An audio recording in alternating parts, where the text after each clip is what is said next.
Pa, si Douglas po. Manliligaw ko.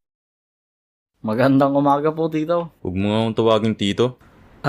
Pasensya ka na, pre. May trabaho ka ba? Meron po dati.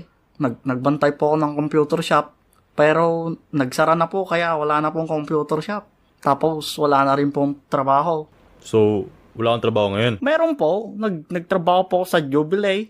Na-promote pa po ako. Kaso bigla akong nagising. Panaginip. Tinanggal po ako sa trabaho. Ano ba? May trabaho ka ba o wala? Wala po.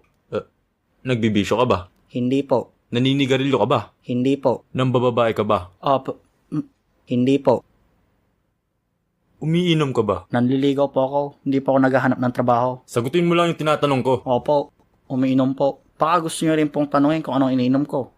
Gin, MP, Red Horse, MP. Sa tingin mo ba nakakabuti yung mga iniinom mo? May Coke naman po. Yun lang? Tsaka Sito. O medyo maayos pa yun. Sito Gin. Gaano ka kadalas uminom? Minsanan lang po. Kailan ka uling uminom? Nung last week pa po. Tapos nung isang araw. Tsaka kahapon ng gabi. Hanggang kaninang madaling araw. Tsaka nag-chat pa po ako bago ako pumunta dito. Mabisyo ka pala eh. Paano mo mabubuhay yung anak ko niyan? Wala kang trabaho. Tapos mabisyo ka pa. Tito, may pera naman po ko. O nasaan? Pag pinautangan nyo ko,